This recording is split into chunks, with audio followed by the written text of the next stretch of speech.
Hey guys, Heather Smith here with Heather Smith Outdoors, and I am here with the amazing, legendary, living legend, father of braided line and guide, Randy Dearman. Hey Randy, how are you? I'm great today, Heather. Good, good. So, you know, I'm going to introduce you to my viewers. I know that you were the guy that invented braided line, or you brought it over into the fishing industry. You found it as it was kite string, right, that was used. And so a lot of us go to the store and we don't even think about it when you go in to get your tackle. You order fora, you ask for mono, you ask for braid. You never know where it came from. This is the story behind braid, and you can understand why today it's just an everyday use tackle in fishing. You want to tell us about that, Randy? Well, it started off, I was on a real good friend of mine, Terry Odom, from Odom Lures. We were fishing down on the coast, saltwater fishing, and he had carried some people shooting rough fish with a bow, and they had this string on the air, and when they'd shoot them carp or buffalo and they'd go back in the brush, they could pull them out. Anything that can pull a carp out. Yeah. He told me about it, and I said, well, I mean, how big around it? He said, it's real thin. I said, well, get me some of it and I'll see if we can flip with it. Mm-hmm. So Terry got me some, and that's kind of, I said, well, I tried it, about a week before the BSS tournament in '96 here on Sam Rayburn. I used it in that tournament, won the tournament, and set a record at that time, the heaviest stringer called. So you set a record with it too. Not only did you bring it over, then you set a record. It's been broke 4 or 5 times since then. But, right. But they wrote a lot of stories about it and stuff that kind of, we started packaging stuff. Terry did under Lynch line, and there's a lot of people now that market it, and it went on. We got out of it. We didn't have the money to fight the big boys there. Yeah. So but we still use some of the original stuff. The Lynch line? Yeah. I would love to see that. As a matter of fact, you know what? I would love to use that on the show if we could use that on the show. So there was nothing like it, because the Lynch line, I think, is the first one that was ever used with braid. And now we go in and we act like it's nothing. I mean, you never know the story behind anything. And then to know that it was somebody on Crystal Beach, or you were down in Crystal Beach or something like that. We were on further down south on the coast. Fishing grass flats and stuff. Yeah, but using your own ingenuity. We wasn't using the braided line then, but that's where he told me about it, and I said, hey, I want some, I want to try it. Yeah. You know, because I was a real fire fisherman. I love to fish real heavy cover and stuff. I said, you can pull carp out with it. I said, I can pull bass out with it. Right, and now it's a main staple in fishing. So that's awesome. That's a great story. Now, I know you guide on Rayburn, and so I've been out with you, and you've been doing this for 34 years on Rayburn, and you also were a pro, or you did the circuit as far as bass fishing goes as well, correct? Yeah. So I've had a few viewers that have came on, and or followers that I have, and have talked about fishing with you before. That's great. So I started a long time ago, and was really blessed. I got to go everywhere from New York to California.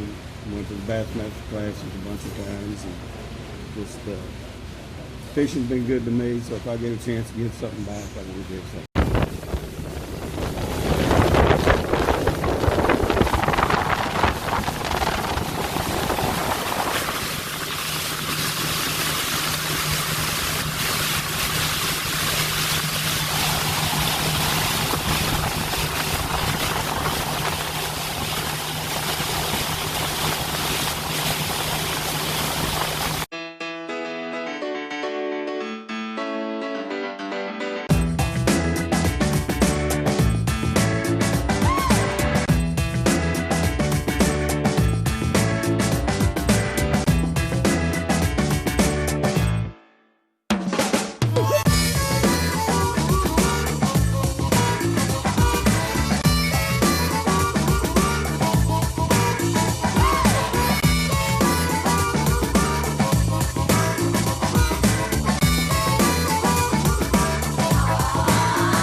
Killing it today. Oh, I got a fish. Hold on. Yeah. got it. Woo! You got it, camera girl? Yeah, I got it. Hold on. Let me get up. Hold on. Oh, this is a big one. Hold on. I'm coming over there. Look at this. Oh, whoa. Goodness. We got plenty of them. Look at that. It's like we're getting sad. All right. Come on. All the time of day. Oh, my. Yeah. It is about the time of day, isn't it, Randy? Randy, how long have you been crappie fishing here? Crappie guiding? Oh, shoot. I probably started That. building brush piles about 15 years ago. 15 years ago? Okay, look at the fish. Hey, check it out. Nice crappie, too. Isn't that a beautiful crappie? They're nice and healthy. Yeah. Look at the girth on this thing. Yeah. Super thick. Oh, wow.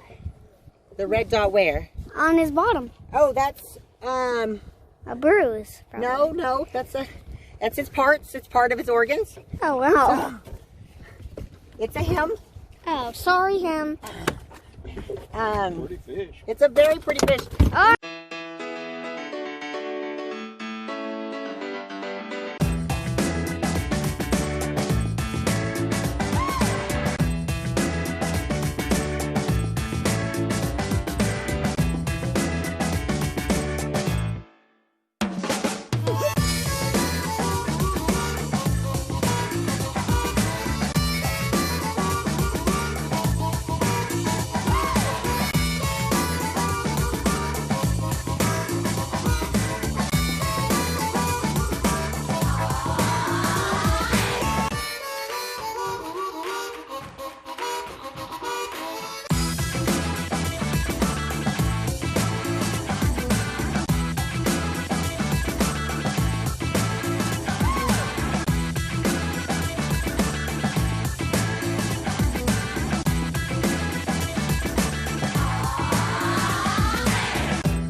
How many times have you had someone catch a really big bass on a crappie pile? Oh, it happens, 8 or 10 times a year. You'll have a crappie on 3/4 to a pound, and they wind him up, and the bass will eat it.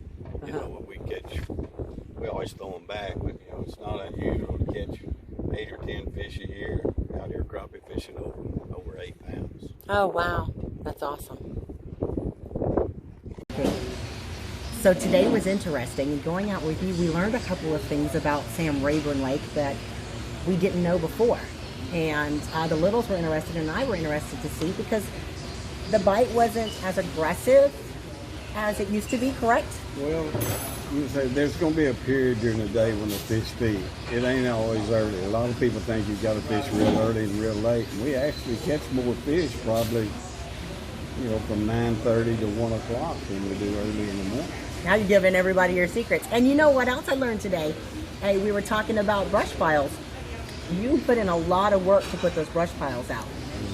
So, A lot of work. a lot of work. I think you said you had like, what, 30, 50, something like that? About 20, 50 to 60 brush piles that I try and maintain. And you have to go out there with cinder blocks and other things like that and put it together.